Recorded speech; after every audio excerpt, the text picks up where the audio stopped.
IBC 뉴스의 긴급 속보입니다. 자세한 내용을 위해 성재준 앵커를 연결합니다. 성재준 앵커, 응답하랍니다. 송혜교 씨는 과거에 대한민국에서 탈세 의혹이 있었습니다. 탈세를 했거나 탈세한 의혹만 있어도 강하게 지금 처벌하고 있죠. 반갑습니다. 송재준입니다. 오늘 저는 배우 송혜교 씨에 대한 이야기를 해보도록 하겠습니다. 송혜교 씨 하면은 빼놓고 얘기할 수 없는 게 두 가지 정도가 있죠. 하나가 송중기 씨고 나머지 하나가 중국입니다. 송혜교 씨는 대표적으로 중국에서 활발히 활동한 연예인 중에 한 명인데요. 그런데 그런 송혜교 씨가 더 이상 중국에서 활동하기가 어려울 수도 있다. 이런 이야기가 나오고 있습니다. 오늘 저는 영상을 통해서 그런 얘기를 해보고자 합니다. 중국에 대한 사람들의 반감이 점점 커지고 있는 이 와중에 어떻게 중국에서 열심히 활동했던 송혜교 씨가 사람들의 비난을 받지 않을 수가 있었을까? 왜 도대체 송혜교 씨가 중국에서 활동하는 게 어려워질 것인가? 그거에 대한 이야기를 해보고자 합니다. 요즘 계속해서 논란이 되고 있는 것이 중국의 신동북 공정입니다. 뭐가 됐던지 간에 다 지금 중국 것이다 이렇게 주장하고 있는데요. 심지어 한복조차도 조선족들이 한복을 입고 있는 장면을 공개하면서 한복이 중국 것이라고 주장하고 있습니다. 중국의 대표적인 검색 엔진인 바이두에서는 한복을 조선족 복식이다 라고 부르면서 중국의 비물질 문화유산에 등록되었다 이렇게 설명하고 있죠. 한복뿐만 아니라 최근에는 삼계탕조차도 중국의 요리다 이렇게 설명하고 있습니다. 인류 역사상 가장 크게 인간의 문화를 파괴시켰다라는 평가를 받는 것이 중국의 문화 대혁명이죠. 그 문화 대혁명이 21세기에서는 신동북공정이라는 이름으로 부활하고 있는 것입니다. 이런 식으로 중국의 문화 강탈이 심해지다 보니까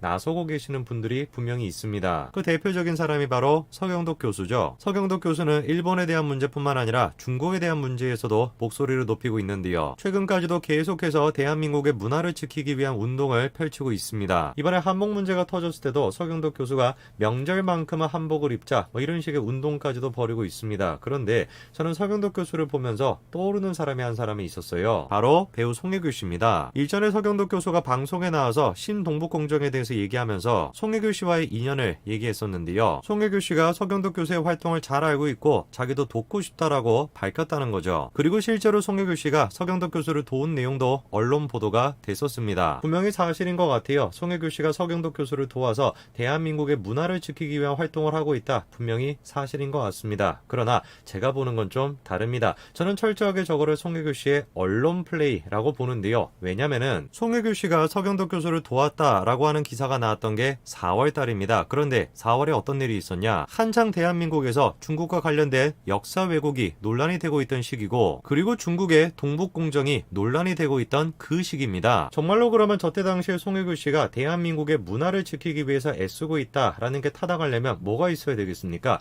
동북공정에 대해서 중국에 대해서 비판하는 목소리를 내야 되는 것이죠. 정작 그런데 기사의 내용은 중국을 비판하기는커녕 오히려 중국에 도움이 되는 활동이었죠. 중국에 대한 국민적인 분노가 커지고 있는 와중에 송혜교 씨가 중국에게 도움이 되는 활동을 했는데 그것이 마치 대한민국의 문화유산을 지키기 위한 활동이었다라는 식으로 보도가 나갔다면 이거를 우리가 언론 플레이가 아니면 뭐라고 봐야 되겠습니까? 송혜교 씨와 서경덕 씨가 같이 활동을 했던 건 한두 번이 아니었습니다. 청산리 전투 100주년을 기념해서 중국의 김자진 장국의 부조작품을 전달하기도 했는데요. 송혜교 씨는 지금까지 반일 기부만 해왔던 것이지 반중 기부는 한 번도 한 적이 없다는 겁니다. 송혜교 씨 애국 활동은 철저하게 그래서 반일적인 모습을 보여주고 있습니다. 바꿔 얘기해서 친중적인 모습을 보여주고 있는 것이죠. 제가 지금 기가 차다라고 생각하는 것은 무엇이냐면 이런 사람이 대한민국이 중국의 동북공정으로 인해서 문화를 지금 강탈당하고 있다라고 하는 시기에 애국자로 포장이 되고 있다라는 거 그게 지금 제가 어처구니가 없다는 겁니다. 한창 이제 코로나로 대한민국이 고통받고 있었을 때도 러브 포 우한이라 그래서 우한을 지지하는 듯한 이런 메시지를 냈었고요. 그러다 보니까 중국 사람들에게 송혜교 씨는 엄청나게 사랑을 받습니다. 그런 업적이 인정이 돼서일까요? 송혜교 씨는 직접 시진핑 주석을 만나기도 했었는데 시진핑 주석 또한 마찬가지로 송혜교를 잘 알고 있다면서 중국에서 유명하다 이렇게 얘기했었죠. 송혜교 씨가 지금 하고 있다라고 하는 애국 활동을 저는 결코 애국 활동으로 볼 수 없습니다.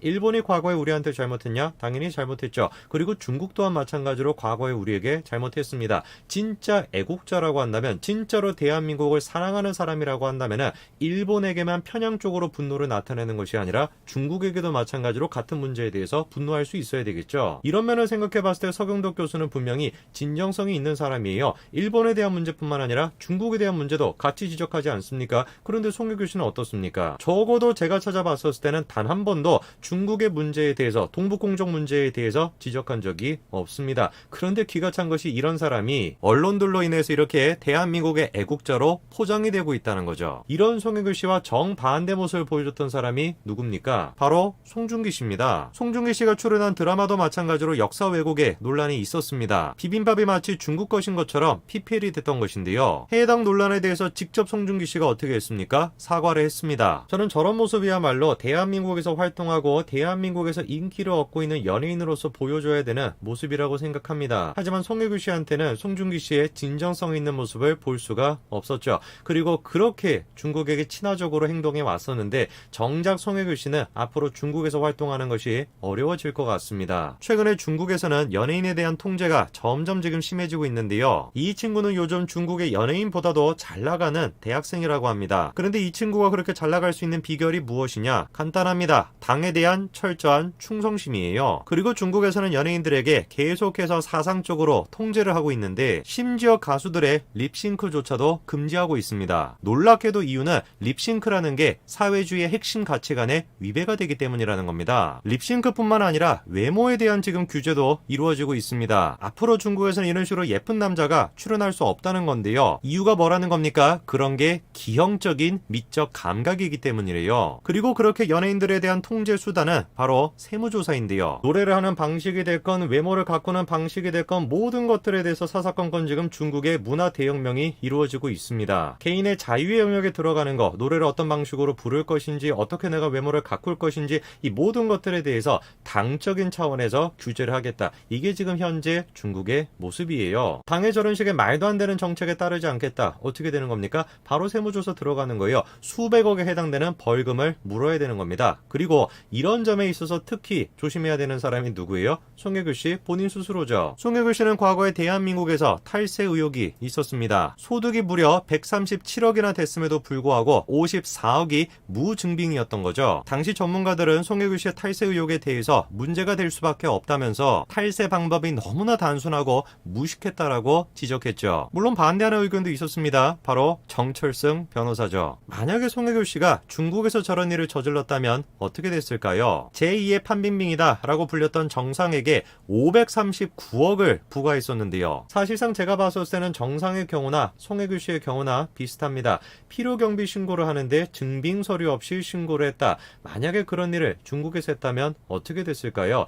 송혜교 씨가 빌딩을 사고 있는 것이 아니라 중국으로부터 벌금을 부과하고 있었겠죠. 차라리 그냥 가만히 계셨으면 제가 뭐라고 안 하겠어요. 그런데 누구보다도 친중적인 사람이 누구보다도 애국자인 것처럼 그렇게 지금 행색을 하고 있으니까 그게 제가 어이가 없다라는 겁니다. 송혜교 씨 애국 활동을 하시려면은 진정성 있게 하시기 바랍니다. 여기까지 말씀드리겠습니다. 감사합니다.